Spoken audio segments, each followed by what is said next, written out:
5 years ago, I thought I lost you forever. There is no curse that could ever tear me away from you. Will you marry me? Yes.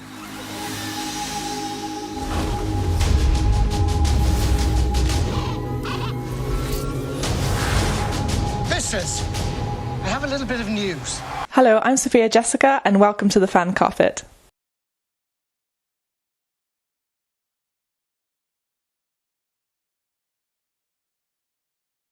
Yes, I think we all have very complex characters, which is really nice, and not often the case in an ensemble. And the way we balance each other, learn from each other, and change over the years for some of us. And for Maleficent, yes, I loved the first one where we went back and said, well, we think of her as evil and dark. And first movie we asked why and went deeper in. And I think most women, most people have, aren't born with a certain hardness and aggression. Something happens along your life where you lose trust, you don't feel safe, and you start to fight in a different way, and you protect yourself in a different way. And then through having a child, she finds her softness again. But then there was a question in this of, well, she's not just soft and trying to be small and cover her horns and adjust. She is a fighter, and she is a creature, and she is all these other things, and is she allowed to be both? And can she find herself or just keep apologizing for that thing within her and stay small? And so she's on her own journey to find out what that means. So I think it has beautiful messages about finding your true self and being it, embracing others. And also one of my favorite themes is that family is not made of blood. I think it helps to maybe identify where some of the darkness is coming from and what is the true darkness. And really in this film, the Mistress of Evil is less Maleficent and more Queen Ingrid, who is someone who... I'm going to have a soundtrack during this answer. It's okay. Queen Ingrid is, when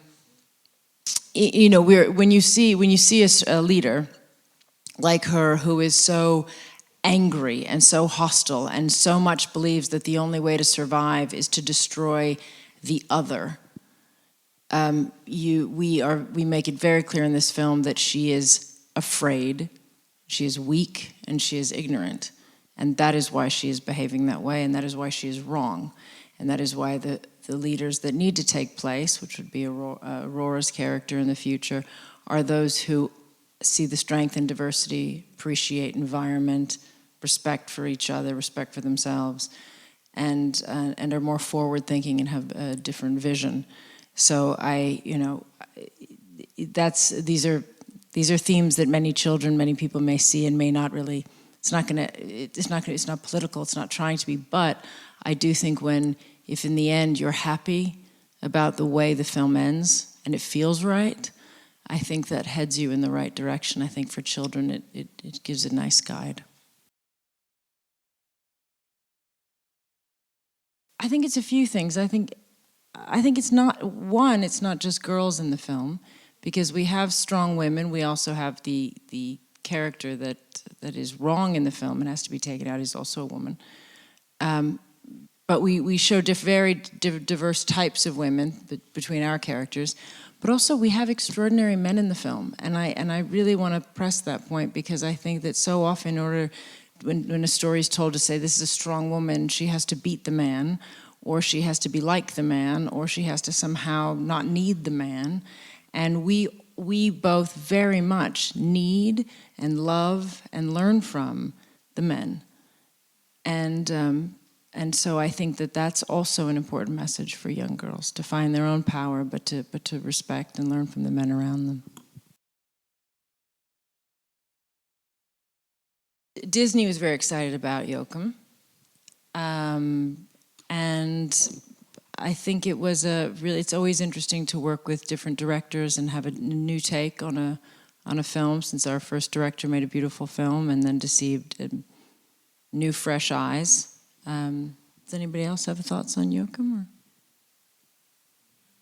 I admire it. I mean, it's not an easy task to sort of, take something on this scale with I manage it all, and I think he did a great job. I love Kon-Tiki. I think it's a great film. I have a lot. I do. I feel. I love being an artist. I'm not sure that's the. Of course. But there are many other things I'd like the other aspects of my work to take over my life a little bit more. So in the years ahead, and really, I just want to raise my children well. They're all at those very special ages where you want to not miss a moment and do your best to get it right before they're out in the world on their own and having to face everything. And you hope you get all the good stuff in. So that's my main focus. But I have some other crazy ideas for future things. We'll see what happens. Please run for president.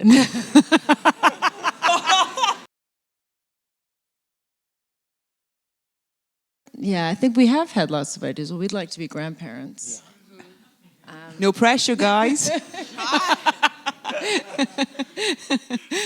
saying I might be with the Dark Fae by then? If anything happened to, there was, okay.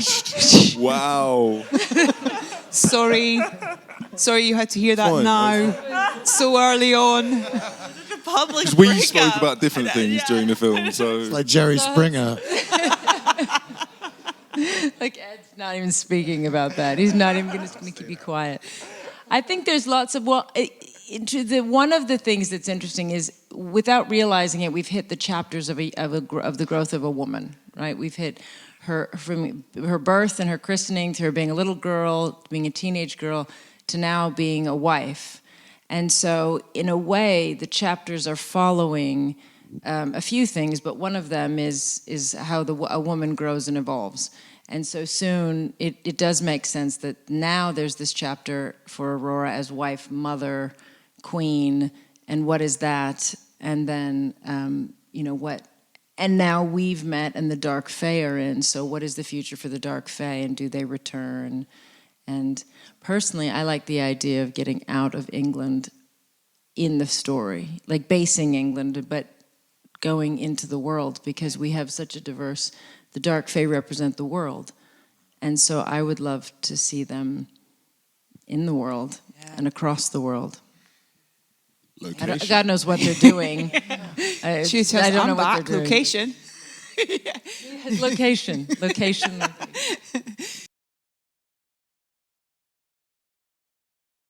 It takes a second. Well, the guys know now. I mean, the wire work, it was actually fun for me because usually I'm the only one with horns flying. And then to watch everybody else and think, watch, you're about to break your horn off.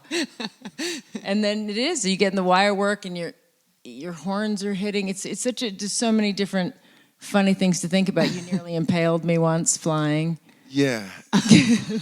Yeah, the one thing I learned with the wire work is it's all in the glutes.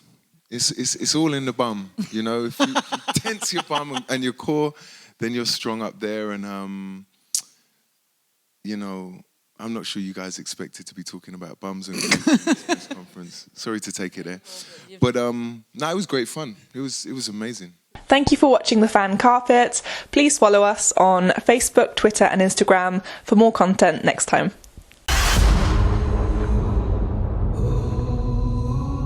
Tell me what happened. There was another creature. You've spent years caring for a human.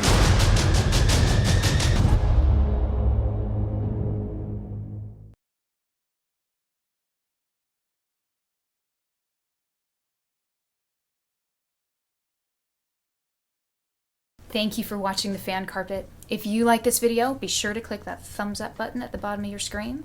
And also be sure to subscribe to the Fan Carpet YouTube channels. They're absolutely free and so much fun too. Be sure to check out the official website, thefancarpet.com. Also, you can follow us on Facebook, Twitter, and Instagram to stay up to date with reviews, competitions, the latest news, and so much more.